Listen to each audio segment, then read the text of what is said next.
Assalamualaikum warahmatullahi wabarakatuh. Selamat malam Bapak Ibu sekalian, juga selamat pagi dan selamat siang bagi Anda yang tinggal di belahan dunia yang lain. Perkenalkan, saya Ririn Eva Hidayati, Guru Kimia MAN 1 Kota Malang, sekaligus alumni pelatihan LKLB Angkatan 07 sebagai moderator pada acara kita hari ini. Selamat datang dalam webinar internasional Peran Pesantren dalam Literasi Keagamaan untuk Mencegah Perpecahan dan Memperkuat Kerjasama Antar Umat Beragama. Webinar ini diselenggarakan dalam kerjasama antara Badan Wakaf Pesantren Tebu Ireng BWPT dan Institut Leimena, didukung oleh Templeton Religion Trust. Kami dari Badan Wakaf Pesantren Tebu Ireng BWPT dan Institut Leimena ingin mengucapkan salam hormat kepada Bapak Ibu sekalian, seluruh peserta yang ada di Indonesia atau dimanapun Anda berada. Sebagai informasi, ada lebih dari 2.826 peserta dari sekitar 351 kota dari 24 negara yang mendaftar di webinar hari ini. Ini tentu menunjukkan bahwa topik webinar ini memang menarik. Ulama, santri, aparat negara, akademisi, dunia usaha, dan media, termasuk Kepala Badan Nasional Penanggulangan Terorisme Republik Indonesia (BNPT) RI, telah menandatangani deklarasi toleransi di Pondok Pesantren Tebu Ireng, Kabupaten Jombang, Jawa Timur, pada hari Sabtu 22 Oktober 2022. Penandatanganan deklarasi ini tentu untuk memelihara sikap dan semangat berbangsa dan bernegara dalam melawan ideologi terorisme. Deklarasi menyebutkan bahwa ulama, santri, aparat negara, akademisi, dunia usaha, dan media menyatakan keteguhan untuk berpegang menjaga keutuhan berbangsa dan bernegara dari ancaman perpecahan dan disintegrasi warga bangsa. Deklarasi ini merupakan prakarsa penting dari Badan Wakaf Pesantren Tebu Ireng BWPT yang amat dibutuhkan, tidak hanya di Indonesia, tetapi juga di banyak tempat lainnya di dunia, terutama di mana agama merupakan bagian penting dari kehidupan masyarakatnya. Dalam masyarakat majmuk yang demikian, lembaga pendidikan keagamaan seperti pesantren berperan penting dalam membangun literasi keagamaan dalam masyarakat yang mampu mencegah perpecahan dan konflik antar umat beragama yang berbeda, dan bahkan mampu memperkuat kerjasama di antara mereka dengan tetap menghargai perbedaan yang ada. Webinar internasional dalam seri literasi keagamaan lintas budaya kali ini akan menyoroti peran pesantren tersebut, baik dari pengalaman pesantren di Indonesia maupun dari pengalaman lembaga-lembaga pendidikan keagamaan serupa di negara-negara lain. Komjen Pol Dr. Boy Rafli Amar, Ketua Badan Nasional Penanggulangan Terorisme BNPT, akan menyampaikan pentingnya peran masyarakat dan terutama lembaga pendidikan keagamaan seperti pesantren dalam upaya mencegah penyebaran ideologi terorisme. Kiai Haji Abdul Halim Mahfud, Ketua Badan Wakaf Pesantren Tebu Ireng BWPT, akan memaparkan pentingnya peran pesantren dalam literasi keagamaan untuk mengatasi perpecahan dan memperkuat kerjasama antar umat beragama dari perspektif dan pengalaman pesantren di Indonesia, serta kaitan deklarasi toleransi dalam hal ini. Dr. Alwi Shihab, Senior Fellow Institut Leimena, akan memaparkan pentingnya literasi keagamaan lintas budaya dan bagaimana peran penting pesantren dalam mengembangkannya di masyarakat. Dr. Catherine Marshall, Vice President G20 Interfaith Association IF20, akan membahas pentingnya peran lembaga pendidikan keagamaan dalam membangun masyarakat majmuk yang inklusif untuk membangun kesejahteraan bersama, terutama pasca pandemi COVID-19. Mari kita mulai webinar ini. Untuk itu, pertama-tama, kami mempersilahkan yang terhormat Bapak Matius Hu, Direktur Eksekutif Institut Leimena, untuk menyampaikan sambutannya. Kepada Bapak Matius Hu, kami persilahkan. Yang terhormat Bapak Kiai Abdul Halim Mahfud, Ketua Badan Wakaf Pesantren Tebu Ireng. Yang terhormat Komjen Pol Dr. Boy Rafli Amar, Kepala Badan Nasional Penanggulangan Terorisme BNPT Republik Indonesia. Yang terhormat Bapak Dr. Remy Leimena, Ketua Dewan Pengawas Institut Leimena, yang juga hadir bersama-sama dengan kita, para peserta webinar, Bapak dan Ibu yang terhormat, selamat malam dari Jakarta dan salam sejahtera bagi kita semua. Seraya mengucapkan puji syukur kepada Tuhan Yang Maha Esa atas terselenggaranya webinar internasional ini, kami mengucapkan terima kasih yang mendalam kepada Bapak Kiai Haji Abdul Halim Mahfudz dan Badan Wakaf Pesantren Tebu Ireng atas kerjasamanya dalam penyelenggaraan acara ini yang juga didukung Yayasan Templeton Religion Trust. Kami juga mengucapkan penghargaan yang setinggi-tingginya kepada Bapak Komjen Pol Dr. Boy Rafli Amar atas kesediaannya hadir memberikan ceramah kunci khusus di tengah kesibukannya bersama jajaran BNPT dalam melindungi keutuhan bangsa dan negara Republik Indonesia dari berbagai gangguan ideologi yang memecah belah. Bulan lalu pada tanggal 22 Oktober, atas undangan Bapak Kiai Halim Mahfudz, saya memperoleh kehormatan untuk ikut hadir menandatangani deklarasi toleransi bersama para tokoh, termasuk Bapak Kepala BNPT RI di Pondok Pesantren Tebu Ireng, Jombang, Jawa Timur. Deklarasi yang sederhana, tetapi padat makna ini memiliki nilai penting. Tak kurang karena merupakan inisiatif Pesantren Tebu Ireng yang didirikan pada tahun 1899 oleh Hadratus Syekh Kiai Haji Hashim Asy'ari, seorang pahlawan nasional Republik Indonesia yang juga adalah tokoh pendiri Nahdlatul Ulama. Inisiatif Badan Wakaf Pesantren Tebu Ireng ini juga sejalan dengan program literasi keagamaan lintas budaya, yaitu program pelatihan para guru dan pendidik agama yang tengah dilaksanakan Institut Leimena bersama dengan berbagai lembaga pendidikan dan keagamaan. Program literasi keagamaan lintas budaya ini menekankan pada kompetensi yang diperlukan untuk membangun hubungan dan kerjasama antar pemeluk agama dan kepercayaan yang berbeda, dengan tetap menghargai perbedaan masing-masing. Program ini juga sesuai dengan arah tujuan deklarasi toleransi tersebut di Jombang, untuk memperkuat nilai-nilai persatuan dan keutuhan berbangsa, bernegara, dan ruh toleransi bagi Indonesia.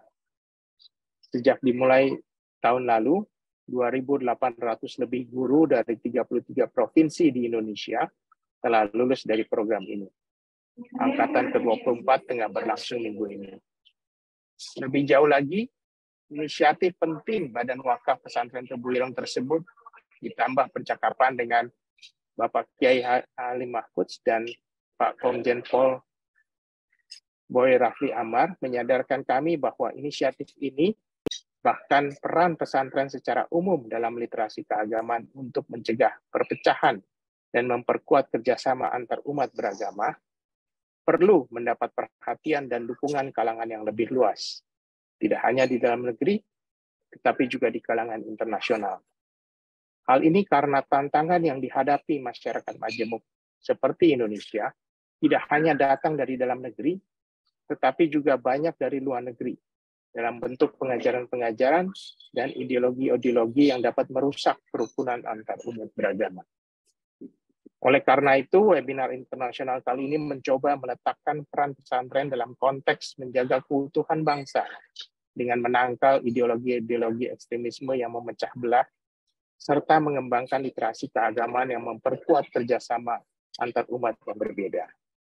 Kita akan mendengar perspektif dan pengalaman para tokoh dan pakar dari dalam dan luar negeri. Untuk itu kami sangat berterima kasih kepada Bapak Komjen Pol Dr. Boy Rafli Amar yang akan memberikan ceramah kunci, lalu juga para narasumber malam hari ini, yaitu Bapak Dr. Alwi Shihab, Senior Fellow Institut Leimena, Ibu Dr. Samia Haq dari Bangladesh, yang tapi nampaknya beliau baru saja mendarat di Dhaka, sehingga terakhir kami dengar belum tentu bisa ikut dalam webinar ini karena ternyata waktunya bertabrakan. Dan juga Ibu Dr. Catherine Marshall yang terlibat aktif dalam banyak dialog lintas agama internasional termasuk Desember nanti akan ikut memimpin acara Interfaith 20 di Abu Dhabi, akan ikut menyampaikan perspektifnya malam hari ini. Akhir kata, mohon maaf atas segala kekurangan dalam pelaksanaan webinar ini. Terima kasih atas kehadiran Bapak dan Ibu semua. Semoga acara ini dapat semakin mendorong upaya kita bersama dalam mencegah perpecahan dan memperkuat kerjasama antar umat beragama yang berbeda.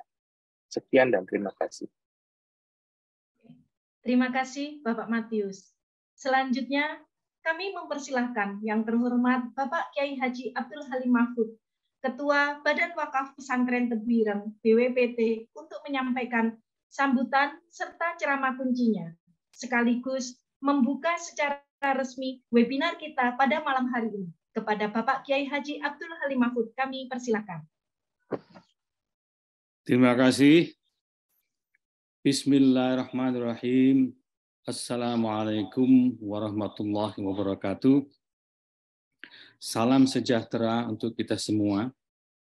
Salam sehat.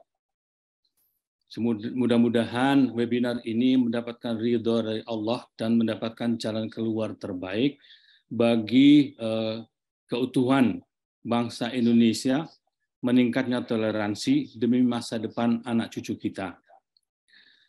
Saya ingin menyapa dulu yang pertama. Assalamualaikum Pak Boy, salam sehat. Selamat malam juga untuk Dr. Alwi Shihab, Senior Fellows di Lemina Institute. Kemudian good evening Dr. Catherine Marshall. Hope you are in good shape and well. Kemudian unfortunately, I just want to say good evening, Dr. Haq in Bangladesh. I hope we can discuss something here. Sebelum saya lanjut, saya ingin memperkenalkan dulu, terutama for my English-speaking fellows, friends, and brothers. I would let me introduce you that pesantren. This is a very specific Indonesian term. Pesantren is Islamic boarding school in Indonesia. It consists of dormitories, mosque, santri or students, and teaching facilities. Pesantren in general provides teaching of classical Islamic under the supervision or known as PIA. Some pesantrens were established 100 years ago, even before the Dutch in Batavia in 1596. The pesantren aim to deepen knowledge of the particularly through the Arabic, the sayings of our Prophet Muhammad, law and logic. The term pesantren derived word santri, student. So pesantren here is place of the santris. Bapak Ibu yang saya hormati. Kemudian saya izin perkenalkan Badan Wakaf Tebu Ireng. Pesantren adalah badan wakaf yang bulan Juni yang lalu. Badan wakaf ini lembaga menangani wakaf atau endowment dalam bahasa Inggris, yaitu tindakan hukum untuk menyerahkan sebagian miliknya memanfaatkan selamanya tertentu sesuai dengan ibadah. Kemudian setelah resmi beroperasi bulan 22, BWPT langsung bersama dengan beberapa mitra yang penting. Yang paling penting adalah pertama kali dengan Badan Nasional Penanggulangan Teroris atau BNPP. Bulan Juni kemarin kita santri senior untuk memanfaatkan media sosial untuk mencerdaskan mereka dan membentengi mereka dari intoleran dan radikal.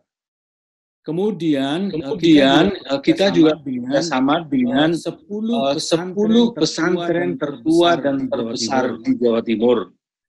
Kita melatih santri-santri dari 10 pesantren tersebut untuk memanfaatkan media sosial dan membentengi mereka dari isu intoleran. Kemudian kita yang ketiga kita bekerja sama dengan Universitas Petra dan Malang untuk potensi mengembangkan KM dan transfer of skill and knowledge dari kampus untuk kalangan pesantren. Yang keempat kita kerjasama dengan dunia usaha dan membangun apa yang namanya sahabat santri, yaitu para pengusaha yang ingin menjalin komunikasi secara intens dengan kalangan pesantren.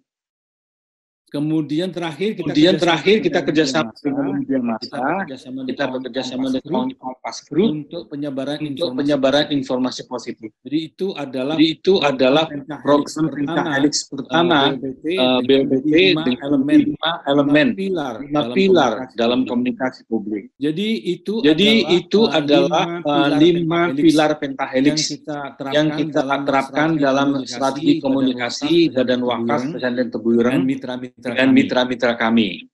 Nah, kenapa kemudian toleransi itu menjadi perhatian? Karena dalam pembicaraan kami dengan mitra-mitra kami menandai bahwa ancaman intoleransi dan radikalisme di masyarakat sekarang makin menguat.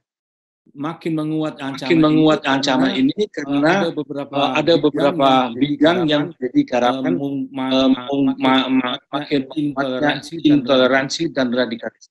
Baik itu di bidang agama, di bidang pergaulan sosial, apalagi menggunakan media sosial.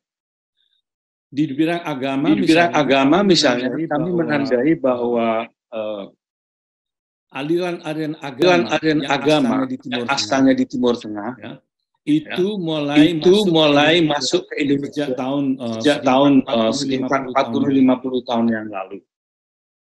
Ini melalui banyak hal. Ada banyak anak-anak muda Indonesia yang belajar ke Timur Tengah, lalu berinteraksi dengan mahasiswa atau dengan anak muda di sana, atau berinteraksi dengan lembaga pengajian di Timur Tengah. Sementara itu artinya tidak ada yang bisa memonitor, tidak ada yang bisa menahan kelompok atau golongan mana yang menjadi teman bergaulnya anak-anak muda dalam studi mereka di Timur Tengah. Maka melalui pergaulan akhirnya masuk paham dari Timur Tengah antara lain Wahabisme dari Saudi Arabia, kemudian masuk Ikhwanul Muslimin yang berasal dari Mesir. Ya. Ini dua faham ini sangat berpengaruh pada anak-anak muda di Indonesia. Karena mereka menemukan permainan baru atau hal-hal baru yang bisa mereka pahami, kemudian mereka akui ini sebagai sesuatu yang berbeda dari apa yang mereka temukan di Indonesia. Dari paham-paham ini masih banyak paham-paham turunannya dari Wahabisme ini yang kemudian di sini berkembang macam-macam, termasuk kemudian berkembang menjadi kelompok-kelompok kecil di Indonesia melalui kampus-kampus, melalui perkumpulan-perkumpulan pengajian yang kemudian ini menjadi pertemuan-pertemuan rutin mengembangkan pengaruh-pengaruh Islam modernisme. Ya. Nah, dari pergaulan sosial ini berkembanglah apa yang di Indonesia namanya pengajian atau kelompok-kelompok. Mereka banyak melakukan pengajian-pengajian di kampus-kampus, di kalangan anak-anak muda di SMA. Kurang 2 menit lagi. Tetapi kebanyakan mereka tidak di dalam pesantren. Mengapa tidak di dalam pesantren? Karena pesantren sendiri itu nanti akan ketahuan bahwa pesantren itu sejak ratusan tahun yang lalu Nanti akan ada penjelasan di belakang usia-usia pesantren itu. Pesantren itu memiliki metode pengajaran dan materi pengajaran sendiri yang tidak diajarkan di tempat lain yang di luar pesantren. Nah, tapi dari perguruan pengajian dan kelompok-kelompok semacam ini, maka muncullah ide-ide yang eksklusif. Ada eksklusivisme, lalu ada enklav sosial dan ekonomi.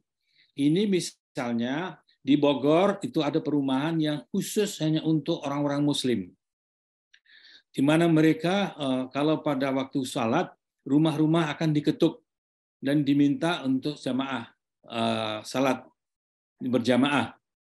Kemudian mereka tidak menerima penghuni non-Muslim.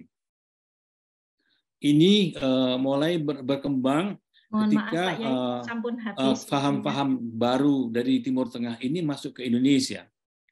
Di samping eksklusivisme di perumahan-perumahan, mereka juga menciptakan enklav sosial dan ekonomi.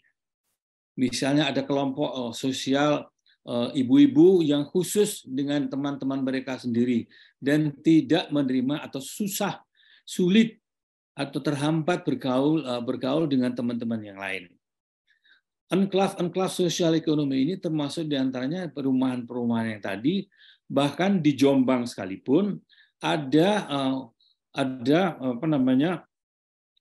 toko yang khusus melayani dan menyebutkan hanya untuk warga Muslim. Tapi alhamdulillah sekarang toko itu insya Allah bangkrut. Nah, paham-paham Islam baru modernisme dari Timur Tengah ini kemudian makin berkembang dan menemukan momentum yang tepat ketika kemudian fasilitas untuk memasarkan, menyebarkan ide-ide mereka difasilitasi oleh media sosial.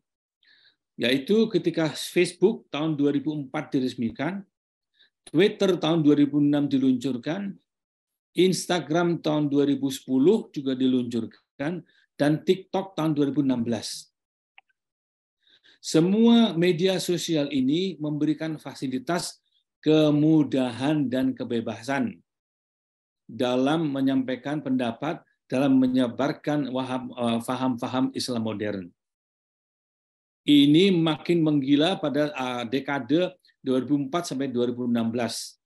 Dan sampai sekarang medium komunikasi ini adalah menjadi alat utama dalam penyebaran ide-ide mengenai Islam modern.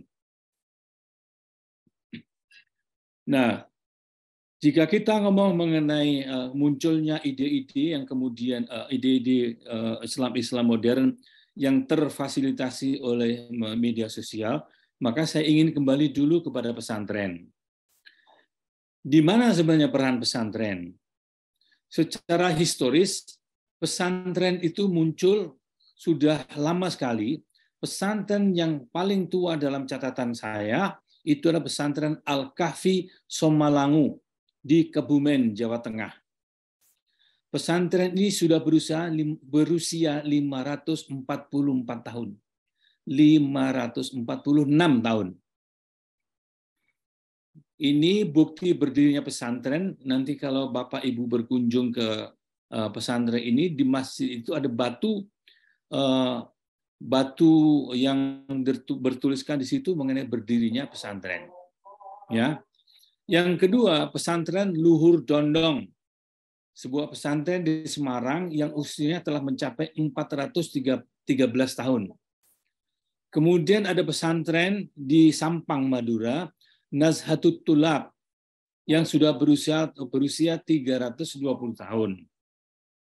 Bapak Ibu sekalian, itu pesantren yang tertua. Selanjutnya pesantren yang sekarang masih populer di Jawa Timur itu berusia 304 tahun. Kemudian pesantren Bahrul Ulum di Tambak Beras Jombang berusia 197 tahun.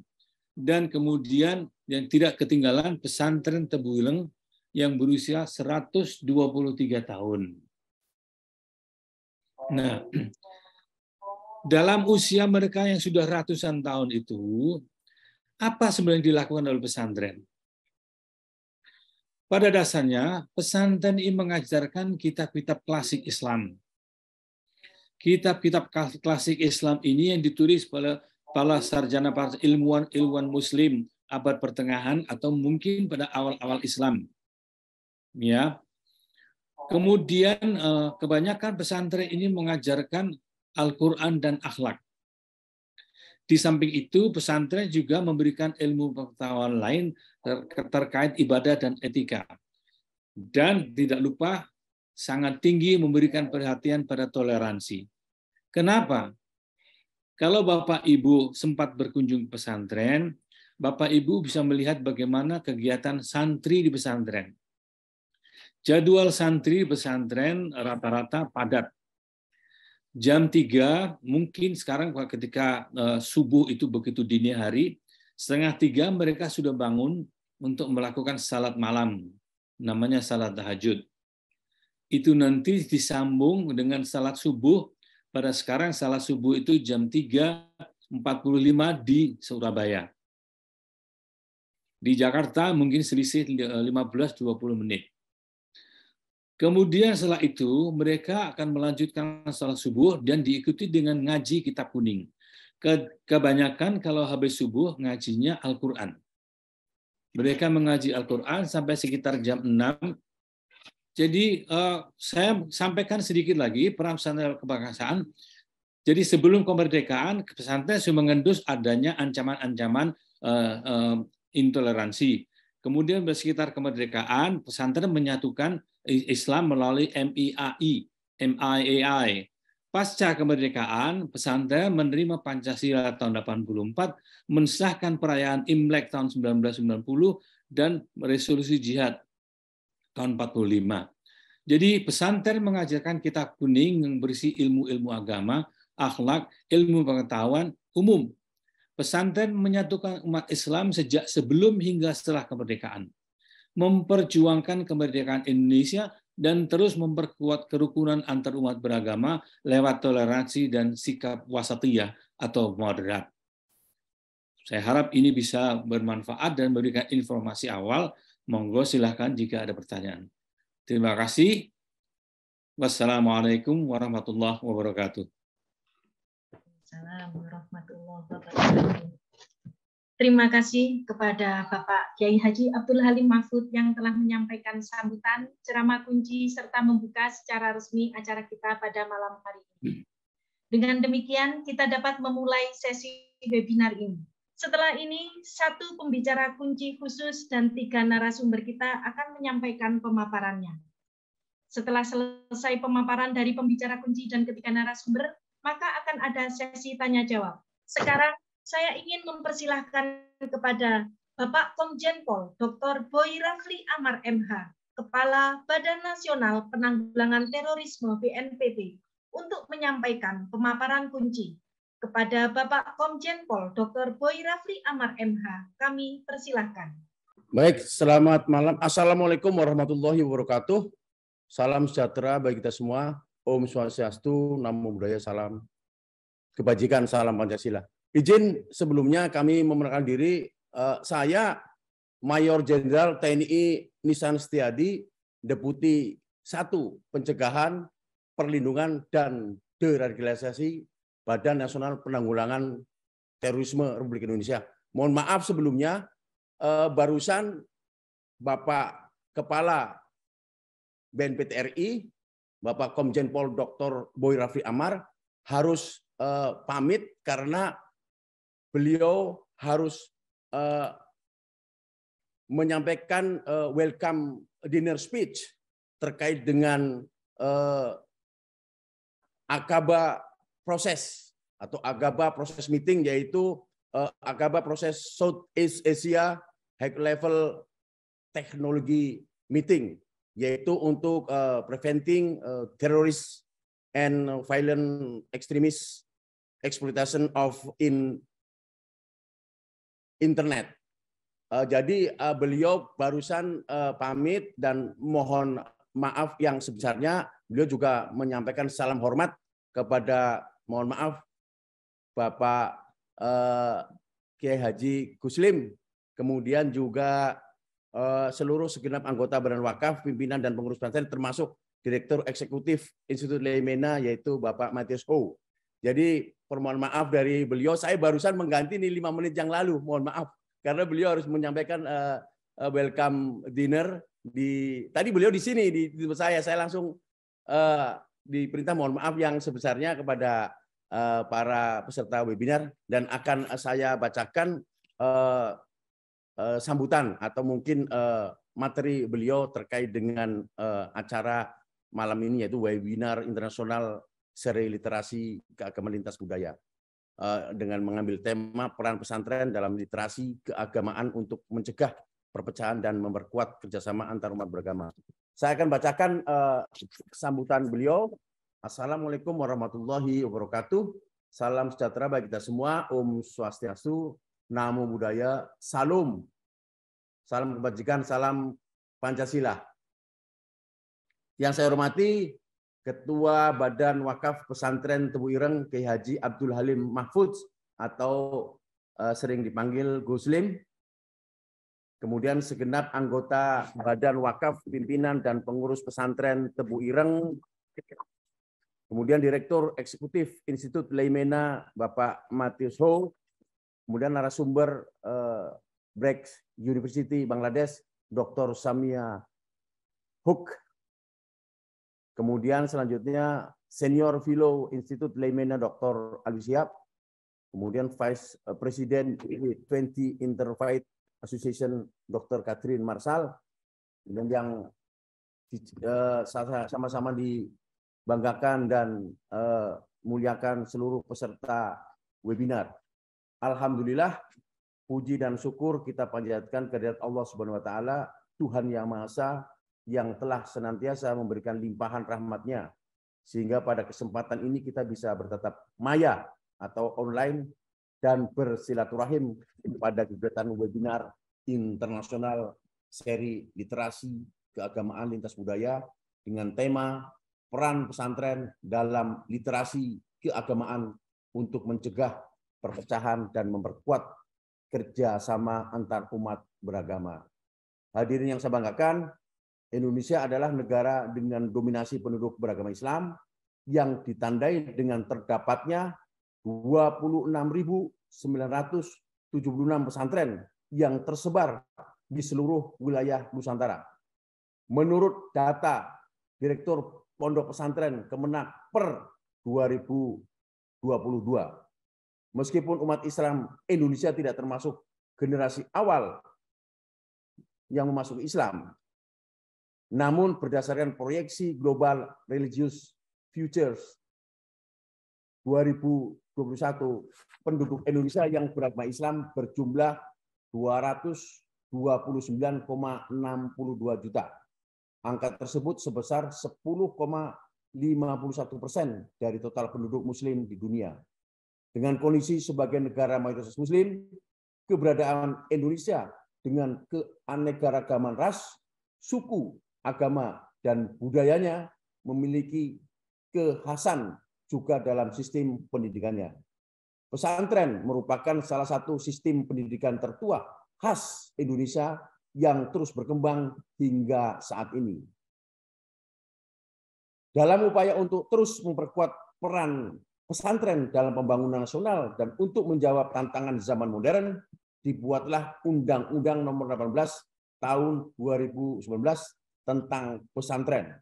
Kemudian melalui keputusan Menteri Agama Nomor 1154 Tahun 2021 dibentuklah sebuah Dewan Pesantren yang ditujukan untuk merumuskan dan menetapkan sistem penjaminan mutu pendidikan pesantren yang fungsinya adalah melindungi kemandirian dan kekhasan serta memajukan penyelenggaraan pendidikan pesantren. Sebagai negara berkembang, Indonesia terus berbenah dalam hal peningkatan budaya literasi sebagai fondasi pokok dalam dunia pendidikan, termasuk pesantren. Sebagai lembaga berbasis agama, literasi keagamaan yang ada di pesantren bukan hanya sebagai kegiatan pengasahan, pengetahuan dan keterampilan, namun haruslah sebagai investasi masa depan seorang santri supaya siap dalam menghadapi kehidupan masyarakat yang pluralitas di Indonesia. Kehidupan di masyarakat merupakan tantangan bagi para santri ke depan untuk dapat berinteraksi, berkomunikasi, dan menerapkan ilmu yang telah diterima tanpa merasa paling benar dan tidak menerima perbedaan yang ada. Hadirin peserta webinar yang saya muliakan, secara umum pesantren menjadi pusat pendidikan Islam yang mampu mewariskan tradisi keislaman yang terpercaya dari generasi ke generasi. Disinilah pesantren berperan bagaimana sebuah lembaga pendidikan berbasis agama dapat mendorong terwujudnya multikulturalisme di kalangan umat Islam yang menjunjung tinggi nilai toleransi dan keberagaman. Hal inilah yang menjadikan literasi keagamaan sebagai dasar dalam pendidikan sepanjang hayat di pesantren. Sehingga sudah tidak diragukan lagi bahwa pesantren mampu menjadi garda terdepan dalam mengantisipasi perubahan dan konsekuensi kemajemukan yang terjadi di bumi pertiwi. Tempat yang menjadi pusat pendidikan keagamaan ini dianggap sebagai sumber pemersatu perbedaan dengan ketulusan dan rasa saling menghargai. Dengan segala pandangan positif tentang pesantren, sudah barang tentu harus menjadi pelopor kebaikan dan persatuan di tengah masyarakat. Di sisi lain di negeri ini, bahkan di dunia, isu-isu radikalisme, ekstremisme, intoleransi, dan sejenisnya telah marak yang muncul dari sifat merasa benar dan yang lain salah. Bahkan mengkafirkan. Sebenarnya agama telah dipahami secara wajar dan proporsional oleh masyarakat sesuai dengan tujuan syariat. Dalam konteks masyarakat Indonesia, penyebutan tujuan syariat ini tidak bisa dipisahkan dari nilai-nilai yang dibawa agama, seperti keseimbangan tawazun, kemudian moderat, tawasud, dan toleransi atau tasamuh. Hal ini sangat kental dalam tradisi dan budaya bangsa Indonesia. Wujud dari pengembangan Islam modern, inilah yang membawa prinsip moderasi Islam di Indonesia. Dengan menyebarkan ajaran al-wasatiyah, pesantren dengan bekal intelektualnya di bidang agama, wawasan keislaman yang mumpuni, sikap terbuka, serta karakter positif yang dimilikinya, sudah seharusnya menjadi agen terdepan dalam menggaungkan moderasi. Hadirin peserta webinar yang saya hormati, dalam upaya mencegah perpecahan dan memperkuat kerjasama antar umat beragama, pesantren harus bisa meluruskan kekeliruan seseorang dalam menafsirkan teks agama yang seringkali membuat orang memiliki pandangan sempit, bahkan menciptakan tindakan ekstrim dalam beragama. Ajaran toleransi dalam Islam tidak sekedar mempersilahkan masing-masing menganut agamanya, lakum dinukum waliyadin, namun ikut memelihara tempat-tempat peribadatan, tidak memaki, apalagi melukai dan menciderai. Disinilah pesantren harus berperan bagaimana memenuhi Islamic Principle Wasatiyah, prinsip moderasi dalam Islam, dengan tidak ekstrim kanan maupun ekstrim kiri. Hal ini berarti Muslim harus menjaga dirinya untuk tidak menggunakan kekerasan, melainkan membawa kedamaian dan rahmat untuk semua alam. Literasi keagamaan yang ada di pesantren ini tentunya harus terus digaungkan untuk memahamkan bahwa Islam memiliki hukum yang bersifat tetap, namun juga ada yang bisa berubah atau diijtihadkan sesuai perkembangan zaman. Tidak menggunakan pemaksaan, tidak mengkompromikan hal-hal yang dasar, dalam hal ini untuk menjaga kesucian agama.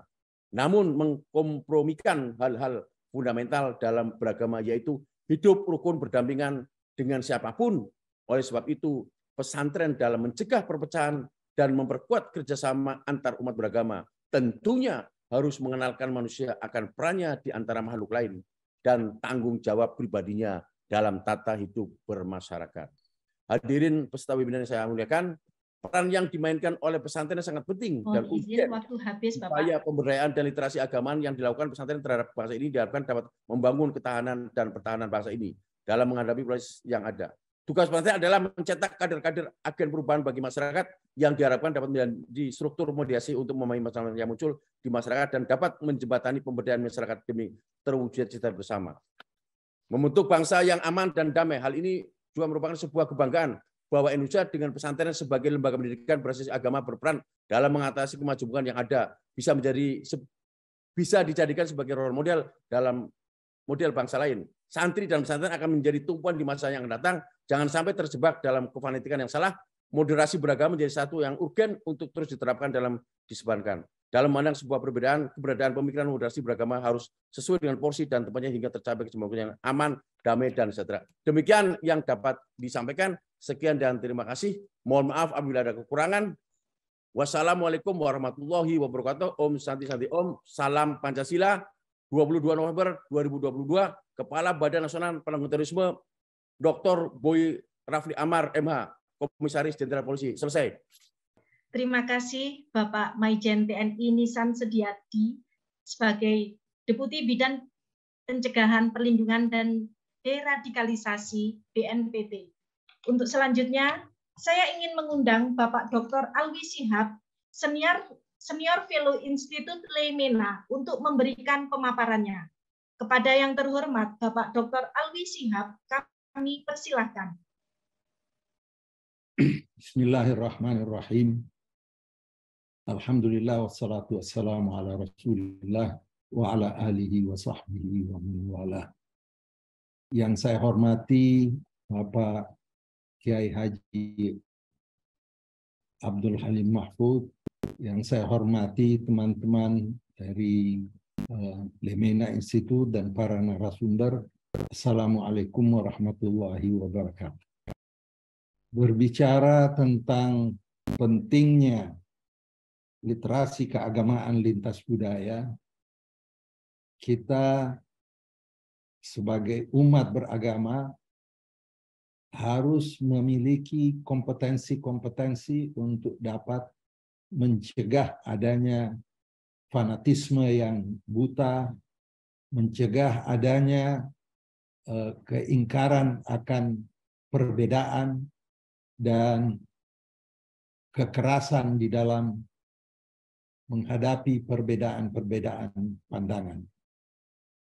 Program yang sedang kita laksanakan sekarang ini mengacu kepada 3 kompetensi yang dibutuhkan bagi tiap manusia yang ingin mencari jalan pintas untuk memantapkan hal-hal yang sifatnya koeksistensi, hubungan yang baik dan bersahabat antar kelompok-kelompok yang ada. Sebagaimana kita ketahui bahwa kompetensi tersebut, yang pertama adalah kompetensi pribadi yang diartikan sebagai suatu usaha untuk memberikan suatu usaha untuk mencapai hasil yang maksimal di dalam memahami ajaran agama masing-masing. Seorang Muslim harus kembali kepada prime source, yaitu Al-Quran.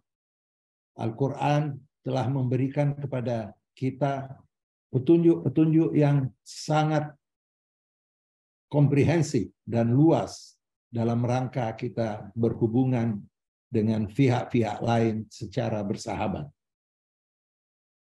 Allah Subhanahu wa taala berfirman, menginginkan dari kita kelompok Muslim untuk menjalankan agama kita secara moderat. Wa kadzalika ja'alnakum ummatan wasata.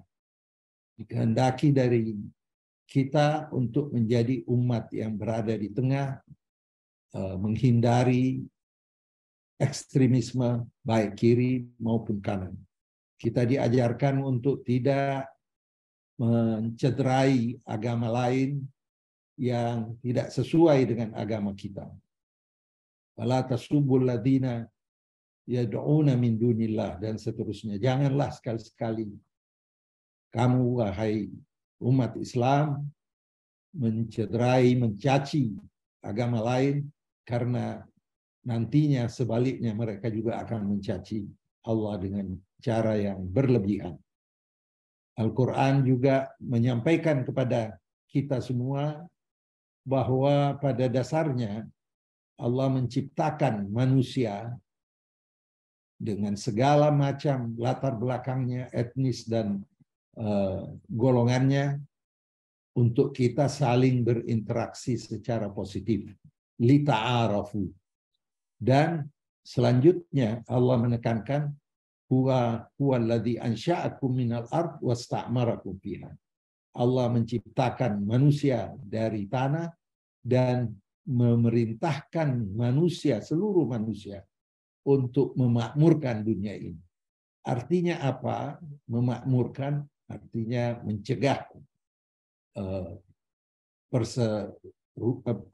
mencegah perselisihan, apalagi permusuhan, karena bagaimana kita bisa memakmurkan alam ini kalau kita penuh dengan rasa curiga, bahkan rasa benci kepada pihak lain.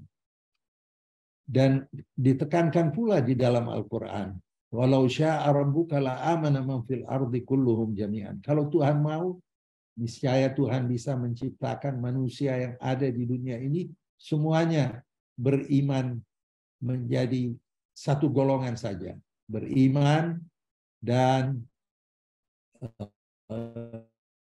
tidak ada golongan-golongan lain, tapi hanya monolitik. Tetapi Tuhan menjadikan sunnatullah, ketetapan alam ini sesuai dengan kehendaknya, menciptakan berbagai macam aliran, berbagai macam agama untuk kita saling bekerja sama dalam rangka membangun planet bumi ini dan mensejahterakan bumi ini. Kompetensi pribadi ini penting untuk kita jadikan pegangan di dalam berhubungan dengan pihak lain. Kompetensi pribadi juga termasuk di dalamnya bagaimana kita mencari titik temu antara kelompok kita dengan kelompok lain sehingga kita bisa bekerja sama dengan baik. Dan di ayat yang sangat berarti di dalam pemahaman toleransi, Quran menyatakan la tus'aluna amma ajramna wa la nus'alu amma taf'alu. Kami kelompok Islam tidak akan meminta pertanggungjawaban kelompok lain terhadap apa yang kami lakukan, dan kami pun tidak bertanggung jawab terhadap apa yang engkau lakukan yang berbeda dengan kami. Artinya apa? Tiap kelompok mempunyai freedom, hurriyah, punya kebebasan untuk menjalankan agamanya tanpa mencederai agama lain. Artinya dengan kompetensi pribadi ini kita mengetahui persis apa yang diajarkan oleh Al-Quran. Apa yang kita hadapi sekarang ini banyak sekali tantangan-tantangan yang kelihatannya jauh daripada anjuran Al-Quran. Kita mendengar ada kelompok yang tidak senang kalau ada pembangunan gereja, dan hal ini sama sekali tidak sesuai dengan anjuran Nabi Muhammad SAW dan keteladadannya, yang bahkan memerintahkan umat Islam membantu kelompok Kristen apabila mereka membutuhkan bantuan tersebut. Sekarang kita juga mendengar bahwa ada oknum kelompok-kelompok tertentu yang tidak senang kalau ada Masjid Muhammadiyah di Aceh. Hal ini sama sekali jauh daripada ajaran Al-Quran yang mengajarkan kita bukan saja antara Muslim, tetapi antara umat beragama untuk saling ta'awanu alal birri wa taqwa, berkolaborasilah dalam hal-hal kebaikan. Dan kita sama sekali dianjurkan untuk tidak memusuhi atau tidak menganggap pihak lain itu tidak baik hanya karena kita tidak senang dengan mereka. La yajrimannakum syana'anu qaumin ala an la ta'dilu. Jangan sampai karena kita tidak senang dengan satu kelompok lalu kita tidak berlaku adil kepada mereka. Ayat Al-Quran juga menganjurkan kita untuk kita berhubungan dengan santun kalau kita melakukan negosiasi, melakukan perdebatan atau diskusi dengan pihak-pihak lain. Tidak boleh kita mencederai dengan suara keras atau dengan ejekan dan sebagainya. Qulu linnasi husna. Sapalah semua manusia dengan cara yang baik dan kata-kata yang baik. Dan apabila berdebat dengan orang-orang ahlul kitab, Kristen dan Yahudi, wala tujadilu ahlul kitab illa billati hiya ahsan. Kalian boleh berdebat dengan ahlul kitab, tetapi harus dengan cara yang baik. La yanhakumullah 'anil ladzina muqatilukum fid din, dan seterusnya. Allah tidak melarang kalian umat Islam untuk tidak berlaku baik dan tidak adil terhadap mereka yang tidak mengganggu kalian dalam agama atau mengusir kalian dari negerimu. Jadi artinya kita di Indonesia ini melalui literasi keagamaan lintas budaya ini, kita harapkan anak-anak muda kita memahami inti daripada ajaran agama dan inti daripada ajaran Al-Quran. Jangan sampai kita dibelokkan oleh pandangan-pandangan ulama yang datang jauh setelah wafatnya Nabi dengan mengemukakan hal-hal yang sifatnya bisa mencegah persatuan kita, bisa mencegah hubungan yang baik di antara kita, baik antar umat Islam maupun antar umat Islam dan umat agama lain. Islam senantiasa menganjurkan kita untuk berhubungan secara baik dan beristabiqul khairat, berlomba untuk berbuat kebaikan. Walaupun kita berbeda, tetapi kita harus menjadikan tujuan kita berbuat kebajikan untuk segenap umat manusia, sehingga kita bisa memakmurkan dunia ini. Semoga bermanfaat. Wassalamualaikum warahmatullahi wabarakatuh. Terima kasih Bapak Dr. Alwi Shihab. Selanjutnya, saya ingin mengundang Ibu Dr. Catherine Marshall, Vice President G20 Interfaith Association IF20, untuk memberikan pemaparannya. Kepada yang terhormat Ibu Dr. Catherine Marshall, kami persilahkan. Good evening or good morning here. I had the pleasure and honor to be in Indonesia last week, but have crossed the world and am now back in the United States, and sad not to be in Indonesia. My challenge, my job here is to set these issues into the broader global context. And there are at least 4 points that I think are of great importance here. First, the spotlight of the world is on Indonesia as the chair of the G20, which is the concentration of world power, the leadership of the most powerful and the richest countries. And Indonesia has been the host for the year 2022, and therefore has been carrying a very large responsibility. The hope of the G20 Interfaith Forum, of which I'm the vice president, was that Indonesia would be able to demonstrate the importance of religion on global agendas. And that remains the objective, to try to argue that the voice of religious leaders, but religious actors more broadly, in shaping the world agendas, whether for climate or for education or for health, belongs very much with the religious voices. So the G20 process has been an important one that has, as I said, put Indonesia very much in the spotlight. The second is that we are recovering from what will be a historic global pandemic. And we know from history that pandemics shape life they shape religion. Religion shape the pandemic experience. And so we are very much in the process of reflecting on what are the lessons that emerge from this COVID-19 experience. And clearly, many of them turn around health and the preparedness for being ready for the next pandemic that will come. We're very concerned about the inequities that have been so obvious, what we can call a moral scandal coming out of the pandemic experience. But we also are deeply concerned at a global level with the disruptions and challenges to education, where at least 1.6 billion children have lost large amounts of education as schools closed or were disrupted.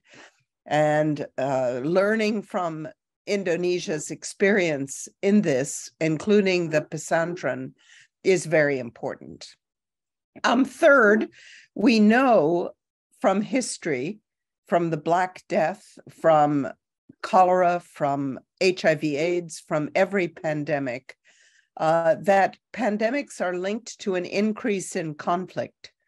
And we have seen that during the COVID-19 pandemic, that conflict, including warfare and violence, has increased, but so has polarization and divisions within communities.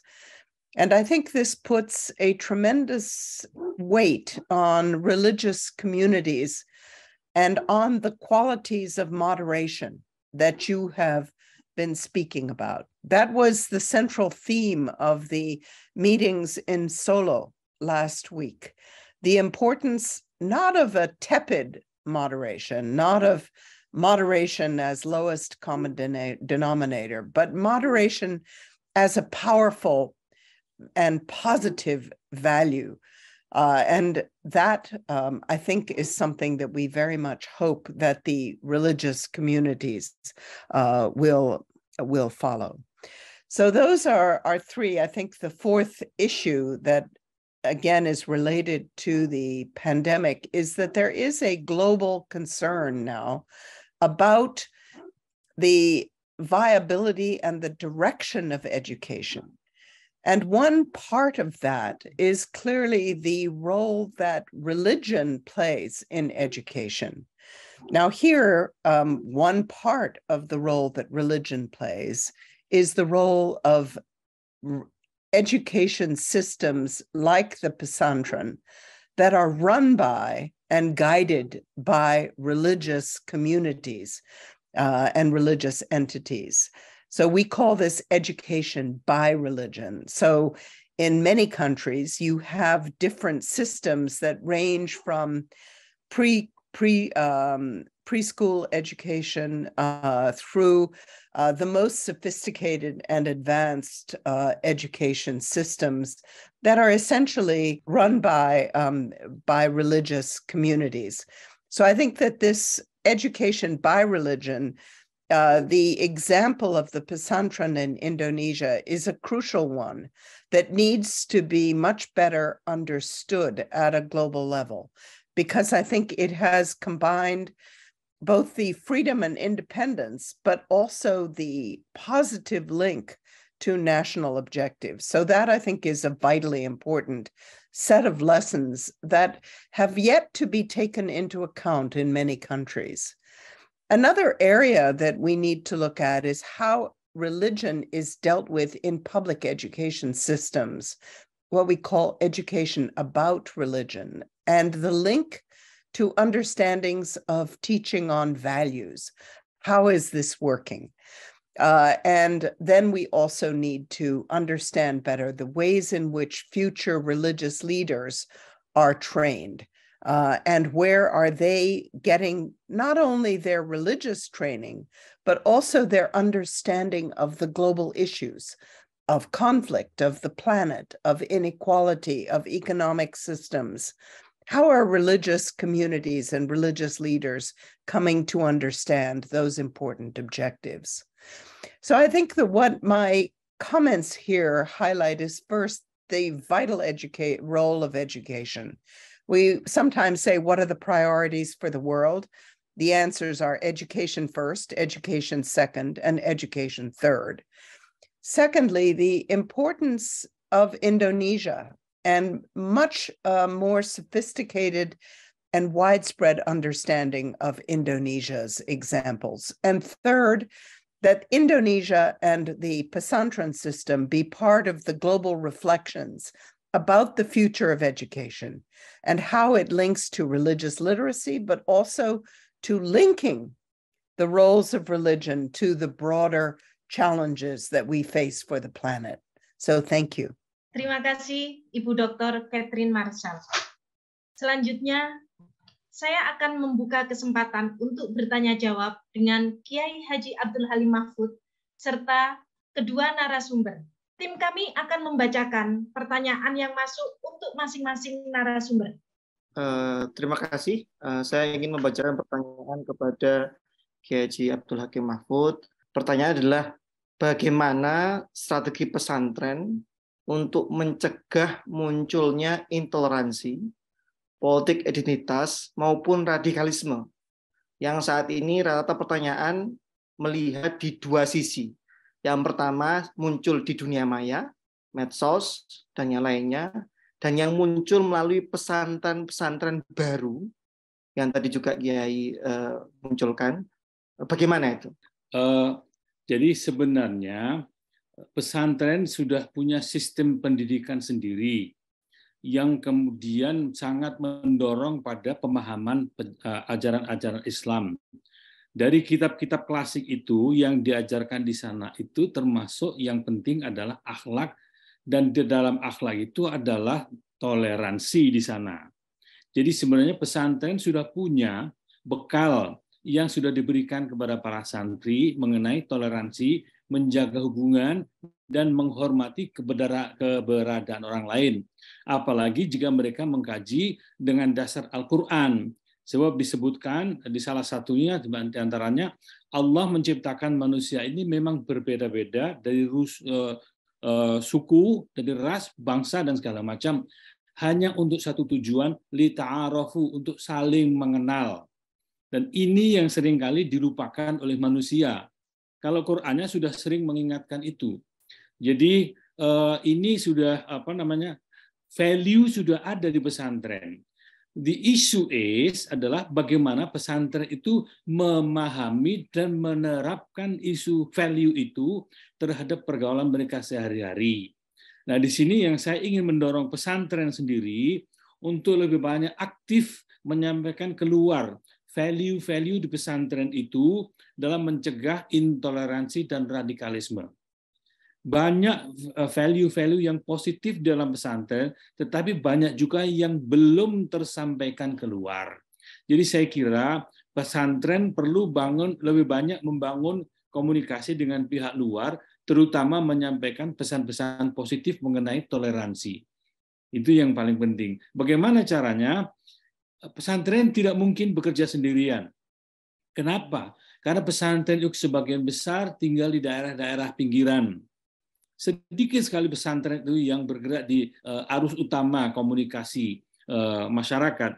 Jadi makanya kita memberikan contoh di Baran Wakaf itu kita menjalin pentahelix, komunikasi pentahelix dengan 5 elemen penting. Pemerintah 1, civil society 2, kemudian ketiga dunia usaha, business people, yang ketiga adalah academics, kalangan akademisi, yang terakhir adalah media massa. Saya kira ini adalah 5 elemen yang harus di-guide oleh pesantren dan harus berteman dengan pesantren, dan pesantren berteman dengan mereka untuk menjabarkan pesan-pesan positif mengenai toleransi. Saya kira pertama itu yang bisa saya sampaikan.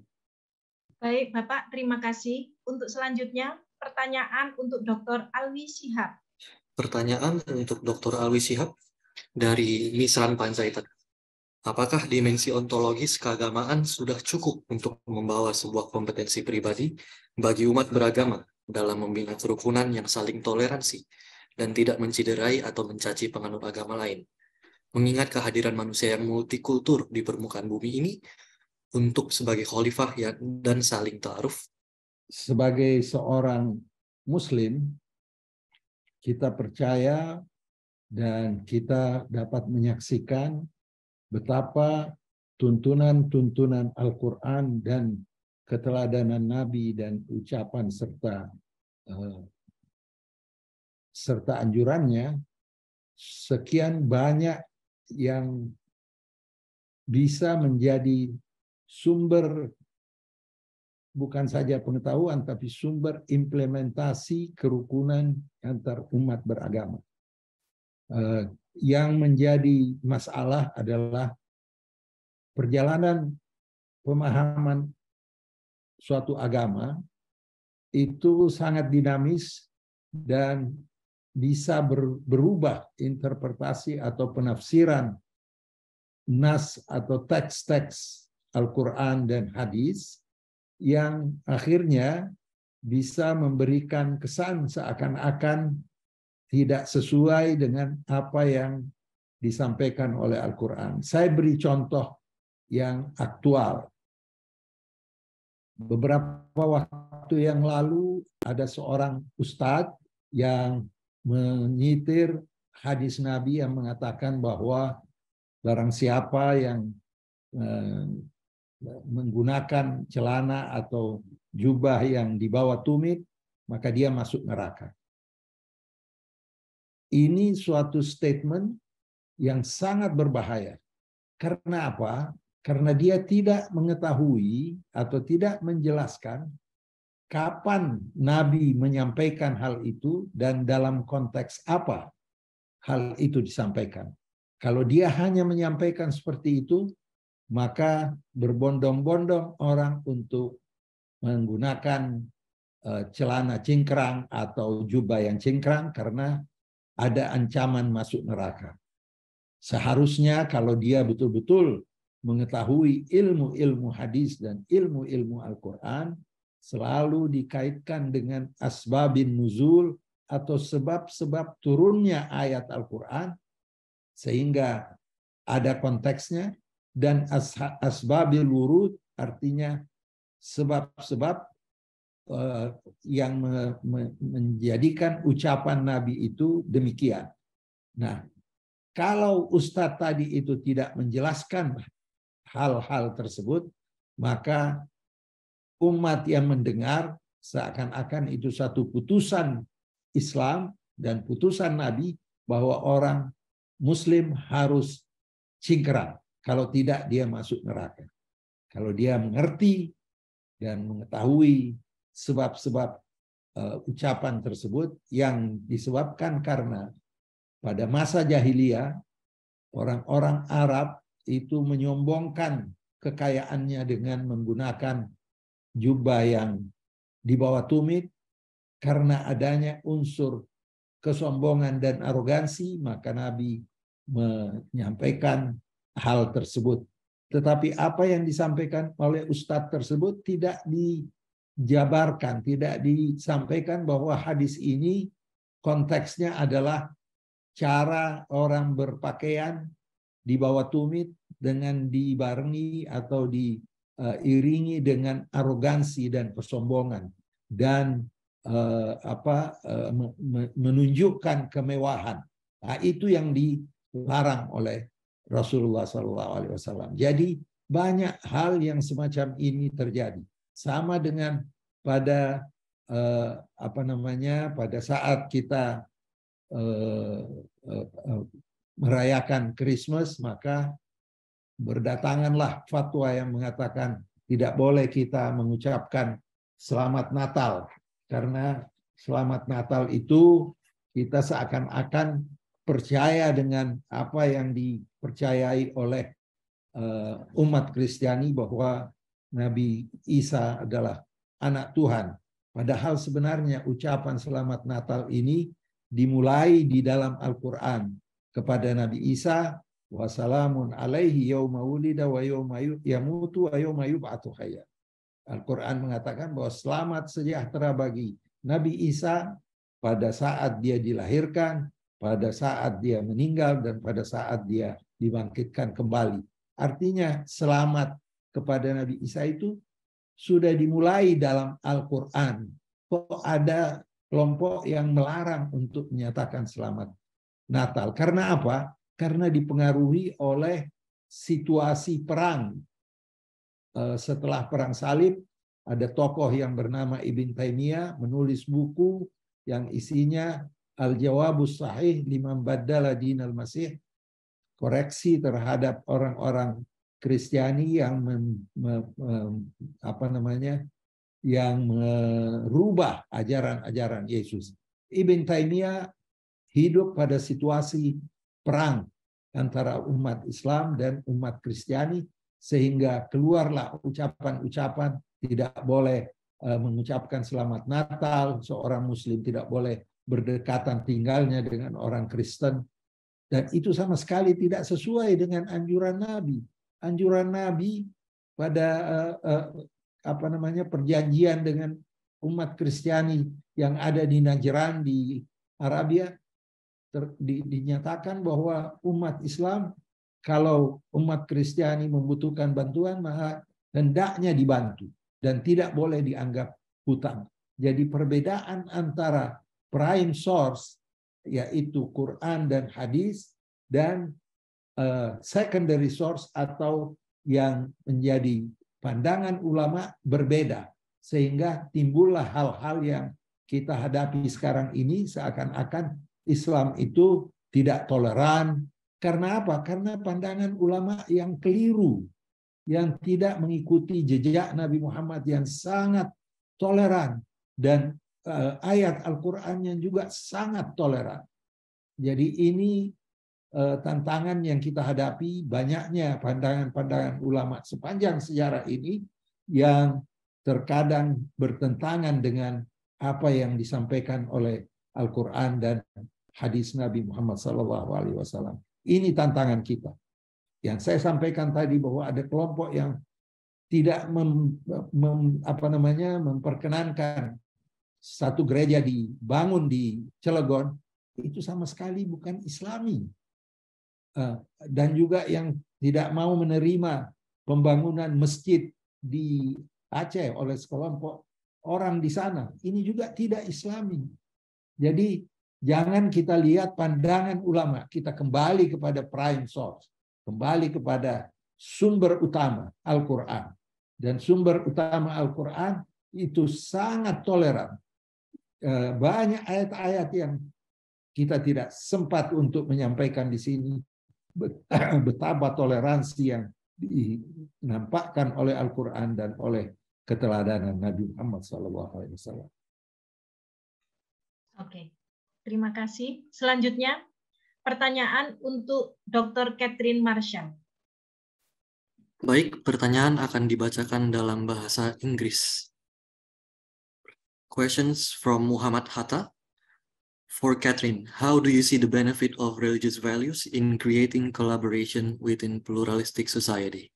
That is an enormous question, but it should begin, I think, with an understanding of the central importance of religion in the lives of people across the world. There is a broad statistic that we use often that 84% of the world's population has some religious identity, which gives you an idea of the broad importance of religion, but does not give you a very good sense of how it is a part of people's lives. Religious communities are extraordinarily diverse, so there are many, many different answers.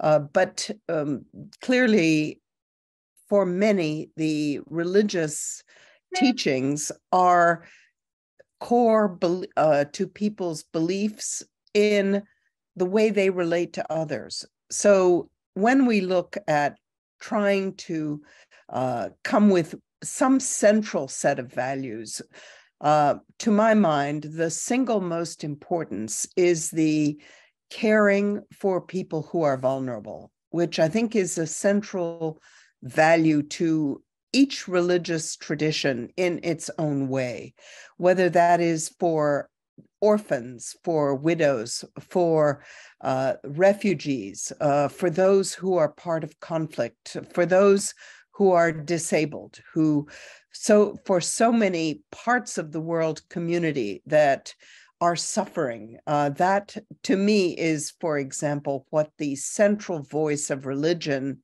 and religious overall should be to the G20 leaders, that they should never forget those who are suffering.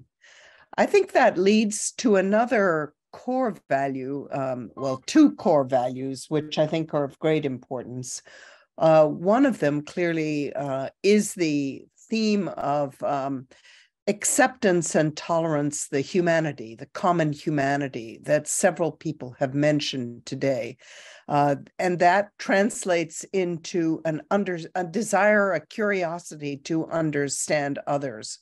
And I think that is a very central part of what we would see as a religious teaching. But it leads us into a much more complex issue, one of the most complex that we face in the world today, which is the challenges of inequality. And inequality means not only caring for those who are poor and suffering, but also for the equality of opportunity, for the sense of fairness, which again is a very core part of religious teachings.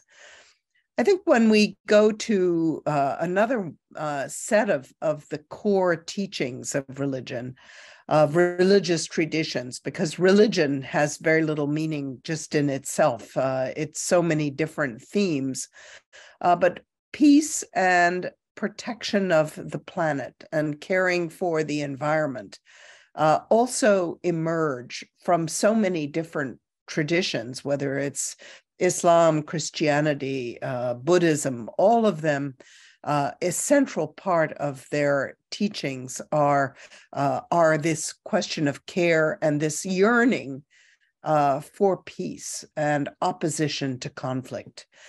So those, I think, are what I see, at least, or what we see in the G20 Interfaith, for example, as major common themes that emerge from many of the interfaith gatherings, from many of the teachings, the core teachings of religions, and which have been, I think, the theme of the discussion today.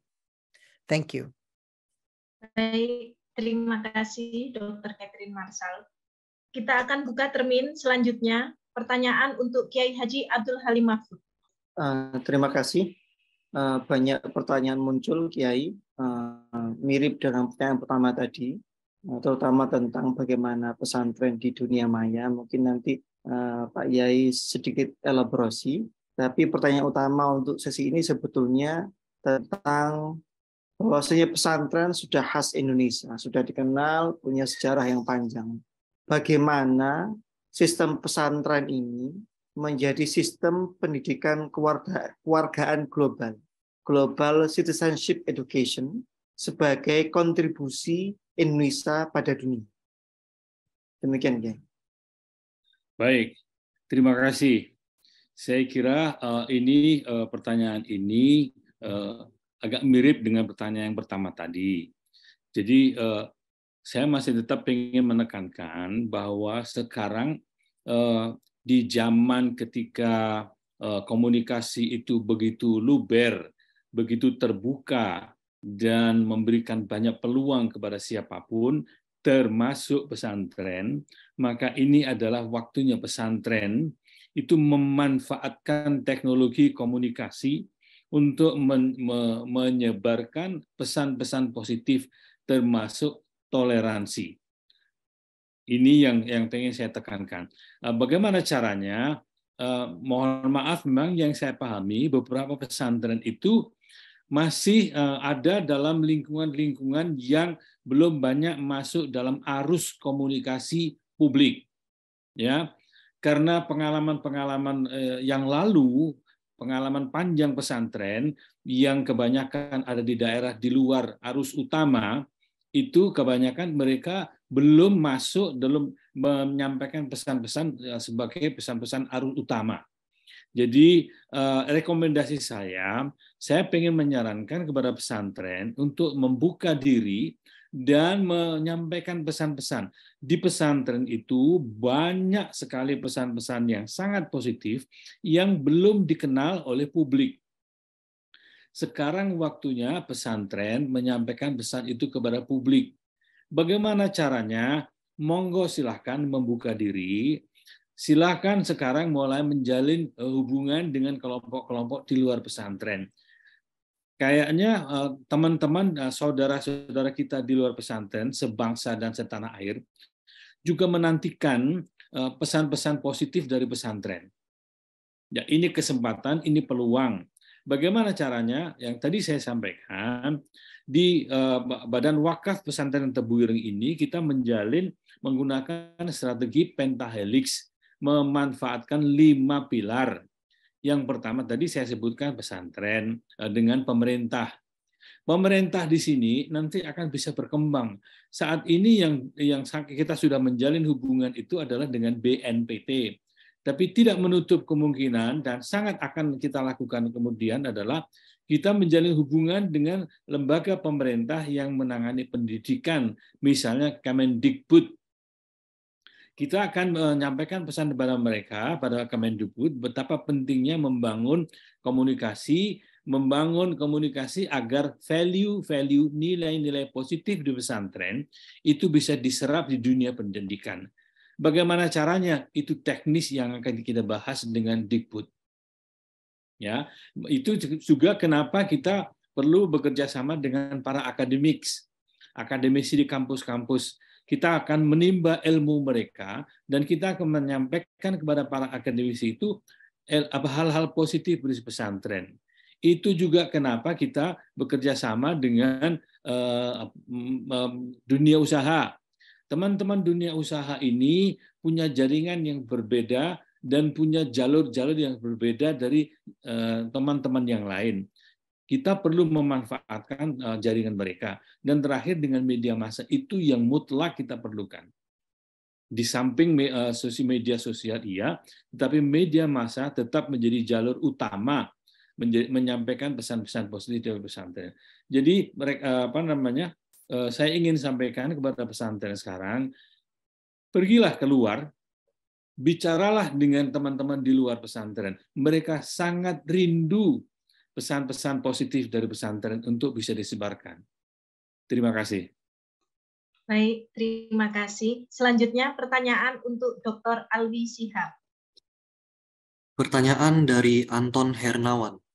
Bagaimana langkah yang sebaiknya dilakukan oleh pemerintah agar dapat bekerja sama dengan para tokoh dan ahli agama untuk menetapkan langkah strategis dan sistemik dalam melakukan dekonstruksi dan pembenahan pemikiran radikal? Terima kasih. Sepanjang yang saya ketahui, pemerintah dalam hal ini Departemen Agama itu sering sekali mengadakan pertemuan-pertemuan untuk memantapkan apa yang kita kenal sebagai Islam moderat. Dan Islam moderat ini adalah cara untuk kita bisa merukunkan antara kelompok-kelompok yang tidak serasi, dan itu adalah tujuan utama yang diemban oleh Kementerian Agama. Kementerian Agama dan juga para kiai dan ulama sering bersama-sama menggariskan apa yang harus dilakukan untuk mencegah intoleransi dan kekerasan yang dimulai dengan pandangan-pandangan yang tidak toleran, yang eksklusif. Saya kira selama ini usaha itu terus berjalan, walaupun dari pihak intoleran juga bekerja keras untuk menciptakan agendanya sendiri, dan ini adalah tantangan kita semua, umat beragama, bukan saja umat Islam, untuk dapat menciptakan suasana yang rukun dan tidak saling menghujat, baik di dalam lingkungan kita sendiri sebagai umat Islam, apalagi dalam lingkungan kita sebagai bangsa. Bangsa Indonesia diharapkan dapat bersatu untuk membangun negeri ini untuk kepentingan kita semua. Baik, terima kasih. Selanjutnya pertanyaan untuk Dr. Catherine Marshall. Baik, pertanyaan dari Wiono. Dr. Catherine Marshall, apakah menurut Anda pengaruh pemahaman agama dapat membentuk attitude penduduk negara? Jika iya, influence atau pemahaman seperti apa yang perlu ditanam dengan baik guna menciptakan masyarakat majemuk yang inklusif untuk membangun kesejahteraan bersama? The simple answer to your question is yes. Religious institutions and religious teachings can, of course, provide the core values that we see in a common citizenship, whether that is a global citizenship or citizenship at the national level. The more complicated issue is how. How does that happen? And there, I think the theme of today, which has come out so often, which is accepting with respect and with caring others, the theme of a common humanity, the theme of understanding that each human being in a very real and tangible sense is a brother or sister, that we all have, that we share a common beginning and a common destiny. But at the same time, that the diversity of values is a treasure and is something that we want to respect, but not only to respect, but also to love and to cherish. Let me also touch on a question that I saw in the Q&A that I think is related to this, and it is a central challenge, I think, for religious communities, which is accepting many kinds of diversity, but the most basic one is the diversity of men and women, and therefore the role that women play in religious communities, but also, of course, in national and global communities. And this understanding, which I think is a fundamental part of the way people look at global civic values, of the deep equality between men and women, which does not deny, of course, the difference between each individual, but which I think rejects a communitarian view that there are segments and groups of society, not, again, denying the importance of communities. But many religious gatherings have all men as the spokespeople and the representatives of religious traditions, while we know that in many respects religion is more deeply ingrained in women, and that women are the pillars of religious communities. So translating that into a richer understanding of the common values and the sharing of the sense of common humanity is, I think, a critical challenge for many religious communities and an area of not insubstantial tension in today's world. Baik, terima kasih. Selanjutnya, kita buka lagi termin yang ketiga. Pertanyaan untuk Kiai Haji Abdul Halim Mahfud. Terima kasih, moderator. Pak Kiai, ada pertanyaan dari Bapak Mirsel Robertus. Pesantren merupakan sistem pendidikan khas di Indonesia. Bagaimana sistem ini dapat menjadi sistem pendidikan kewargaan global atau Global Citizenship Education sebagai kontribusi Indonesia untuk dunia? Terima kasih, Pak Kiai. Terima kasih atas pertanyaannya. Ini pertanyaan agak strategis dalam hal pengembangan sistem pendidikan. Ini saya kira di dalam pendidikan sendiri itu di dunia pesantren itu sudah mulai dikembangkan beberapa pendekatan. Pendekatan yang paling awal adalah bagaimana mendidik santri-santri memahami bahwa we are not alone. Kita tidak sendirian di dunia ini. Ada orang-orang lain di sana. Dan itu diajarkan dengan cara bahwa we live globally. Ya, we live locally but live globally also. Jadi kita tinggal secara lokal di satu tempat, tetapi pada dasarnya kita ini hidup menjadi sebagai bagian dari masyarakat global. Nah, bagaimana sistem pendidikan pesantren bisa dikembangkan ke sana? Ini saya kira kita memerlukan kerjasama dalam arti kita butuh policy, kita butuh kebijakan yang bisa mengakomodasi sistem itu. Dan saya kira ini sudah makin dikembangkan, baik itu di Kementerian Pendidikan maupun di Kementerian Agama.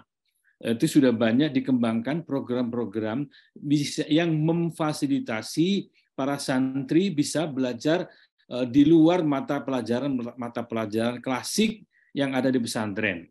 Ya, misalnya ilmu-ilmu yang berkembang di pesantren, yang diajarkan di pesantren, juga mulai merambah ke ilmu-ilmu yang non agama. Misalnya bidang multimedia. Sekarang hampir semua pesantren-pesantren besar yang sudah memahami pentingnya global communication itu mulai menerapkan ilmu-ilmu yang menyangkut bidang multimedia. Itu juga diterapkan untuk pesantren-pesantren yang ingin memperoleh akses bisa menyampaikan pesan-pesan secara global. Ini sudah mulai. Jadi yang diperlukan sekarang adalah dorongan. Jadi di Kementerian Pendidikan sudah dikembangkan, di Kementerian Agama sudah dikembangkan program-program yang memberikan fasilitas pembelajaran di luar ilmu-ilmu agama. Kemudian pesantren sendiri sudah mulai menerapkan ilmu-ilmu yang sebelumnya tidak dikenal. Multimedia itu ilmu yang tidak banyak dikenal di pesantren.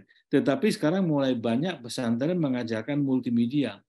Kalau 3 elemen ini, pesantren, Kementerian Agama, dan Kementerian Pendidikan, bisa menyerap semua masukan-masukan itu dan mengolahnya, saya kira itu akan memberikan penularan ilmu.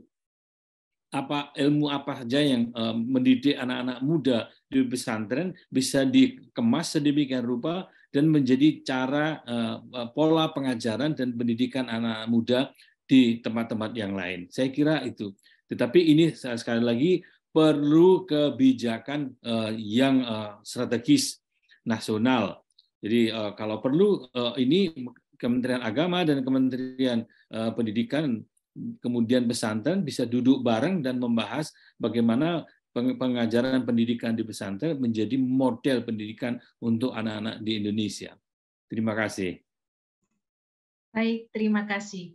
Selanjutnya, pertanyaan untuk Dr. Alwi Shihab. Pertanyaan dari Yusli Nawati. Saya adalah seorang penyuluh agama Islam, di mana dalam lingkungan yang saya tinggal masih ada masyarakat yang sedikit anti dengan masyarakat non-Muslim, di mana kadang-kadang dalam bermuamalah lebih memilih melakukan dengan sesama Muslim. Bagaimana langkah saya sebagai seorang penyuluh agama untuk memberikan pemahaman bahwa dalam Islam kita dibolehkan untuk bermuamalah dengan non-Muslim? Karena ketika kita menyampaikan hal-hal seperti itu, masyarakat akan menjauhi kita sebagai penyuluh agama, karena dianggap menyampaikan hal yang bertentangan dengan ajaran Islam. Ini adalah tantangan bagi seorang mubalik, seorang dai, seorang ustadz. Sampai di mana seorang itu konsisten terhadap apa yang dia terima dari ajaran Al-Quran dan keteladanan Nabi. Al-Quran bukan saja membolehkan kita berinteraksi, tetapi justru membolehkan kita melakukan hubungan yang sifatnya bir. Bir itu sama dengan kalau kita berbuat baik terhadap ibu kita, orang tua kita, birrul walidain. Di ayat yang tadi saya sebutkan, la yanhakumullahu 'anil ladzina lam yuqatilukum fid din wa lam yukhrijukum min diyarikum antabarruhum wa tuqsitu ilaihim. Allah sama sekali tidak melarang umat Islam ya, untuk berlaku adil dan berlaku bir, artinya berlaku baik terhadap non-muslim yang tidak memerangi agama kamu dan tidak mengusir kamu dari negeri. Jadi artinya pandangan bahwa kita harus memusuhi orang Kristen atau orang Yahudi itu sama sekali tidak dibenarkan oleh Al-Quran. Al-Quran bahkan menganggap bahwa ahlul kitab itu tidak semuanya sama. Ada di antara mereka yang baik, ada yang di antara mereka yang tidak baik. Laisu sawa, tidak semuanya sama. Jadi dalam hal kita memberikan penyuluhan kepada masyarakat kita, kita harus menyampaikan bagaimana Nabi berhubungan dengan kelompok Kristen. Waktu datang ke Mesir, berhubungan dengan tokoh Kristen, Muqaykis, dan mengajak untuk mengajak untuk mengikuti Islam. Tapi tokoh Kristen tadi mengatakan bahwa terima kasih atas ajakannya, tetapi kami tetap akan beragama Kristen. Bagaimana perlakuan Muqaykis terhadap utusan Nabi bisa dibaca dalam sejarah. Muqaykis memberikan hadiah-hadiah kepada utusan Nabi untuk disampaikan kepada Nabi, antara lain seorang wanita yang bernama Maria Al-Qibtiyah, Maria yang dari Mesir, Qibtiyah. Lalu coba baca juga sejarah Sayyidina Umar waktu masuk ke Yerusalem. Beliau waktu mau salat sengaja tidak mau salat di gereja karena khawatir nanti gereja ini dirubah menjadi masjid oleh umat Islam. Menghargai komunitas Kristen dan beliau lebih mengutamakan keutuhan gereja dan beliau pergi salat di tempat lain. Dan banyak hal yang menjadi contoh-contoh yang baik untuk kita sampaikan. Di dalam Al-Quran sendiri disebutkan bahwa kita boleh makan sembelihan mereka dan bahkan kita boleh kawin dengan mereka.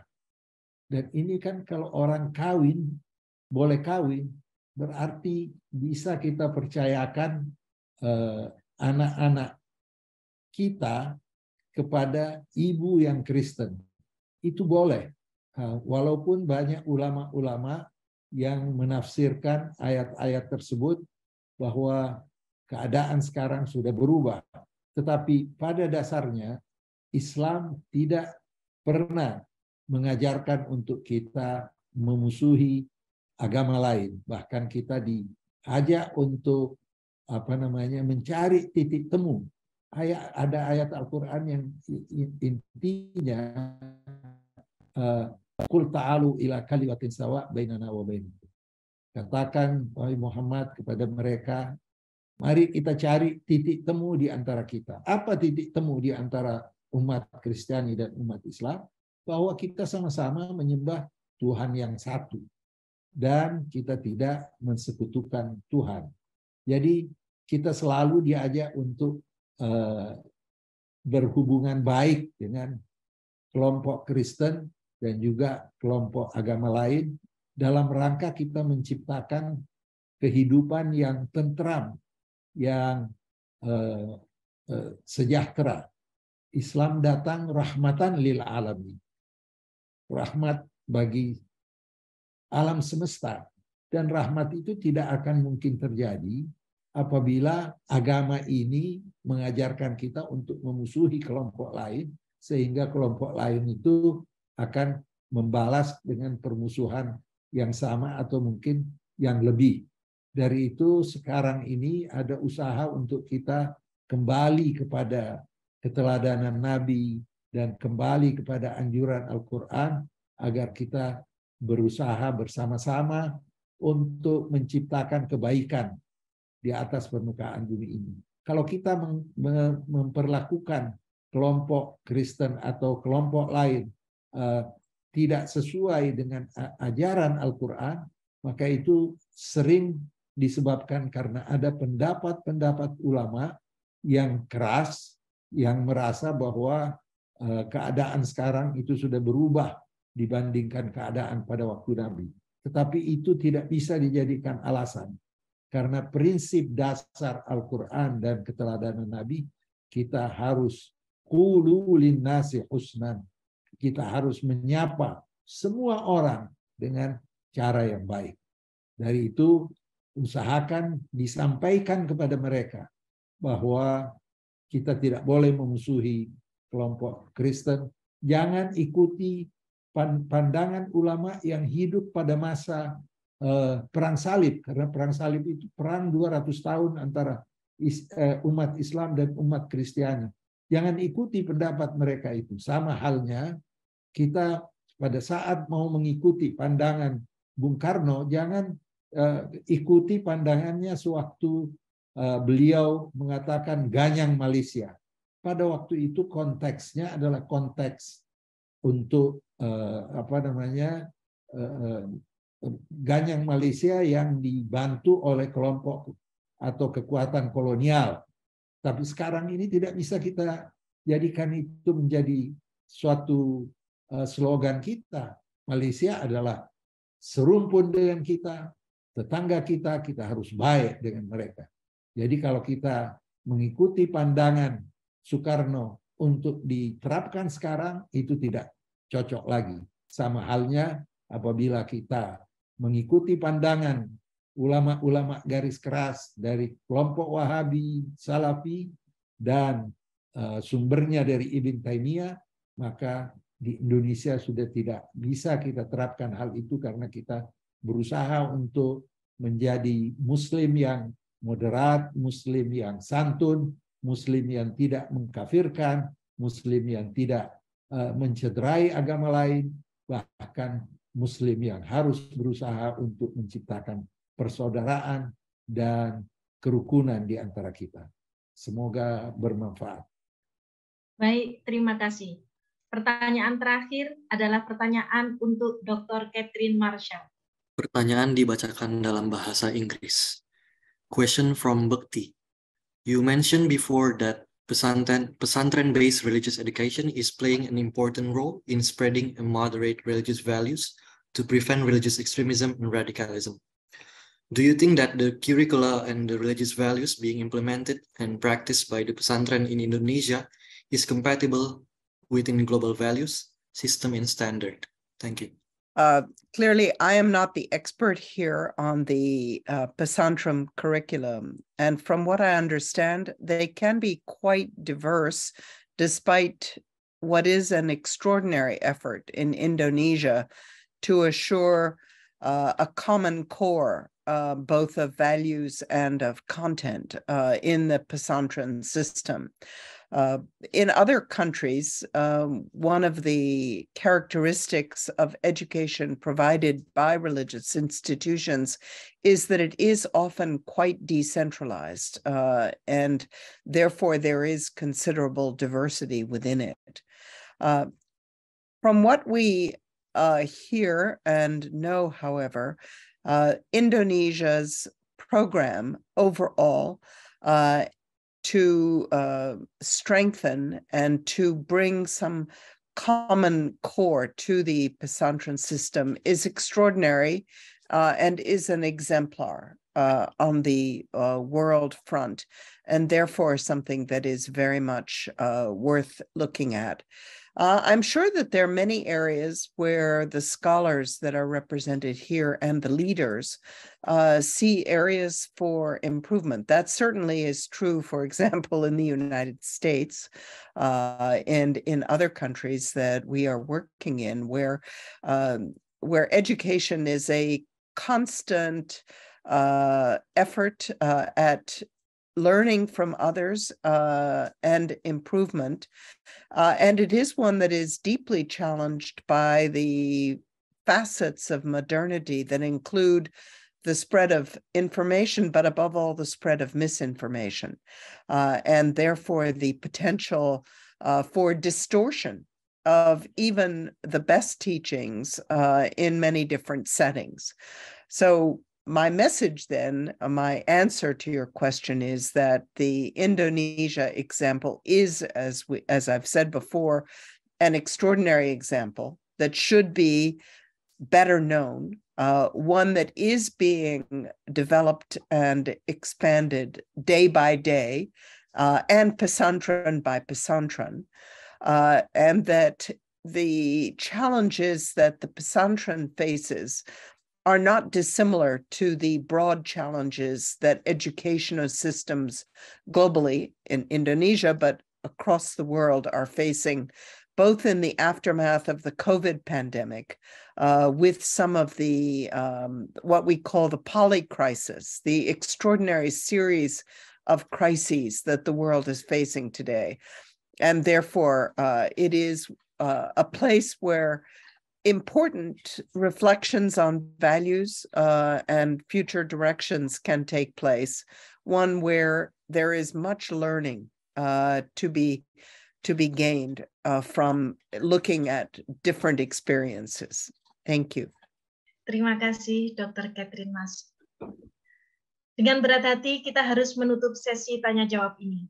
Terima kasih kepada Bapak Ibu sekalian yang telah mengirimkan pertanyaannya. Kami mohon maaf apabila pertanyaan Anda belum sempat dibacakan. Dengan demikian, kita telah sampai di penghujung acara webinar internasional kita kali ini. Akhir kata, atas nama Badan Wakaf Pesantren Tebuireng BWPT dan Institut Leimena, kami mengucapkan banyak terima kasih kepada seluruh narasumber dan pemberi sambutan yang telah hadir di acara ini. Kepada Bapak Ibu peserta webinar, baik di Indonesia maupun di negara-negara lain dimanapun Anda berada, terima kasih atas kehadirannya. Terima kasih juga kami sampaikan kepada seluruh panitia dan tim kerja yang telah bekerja keras untuk mempersiapkan webinar ini. Jalan-jalan bawa bendera, pasang semua di depan rumah. Mari kuatkan keutuhan negara, beda agama bukan masalah. Siang hari makan kuaci, makan bareng sama Ibu Asih. Saya, Ririn Eva Hidayati, mengucapkan banyak terima kasih. Dari Kota Malang, saya mengucapkan selamat malam dan sampai jumpa lagi di kegiatan selanjutnya. Assalamualaikum warahmatullahi wabarakatuh.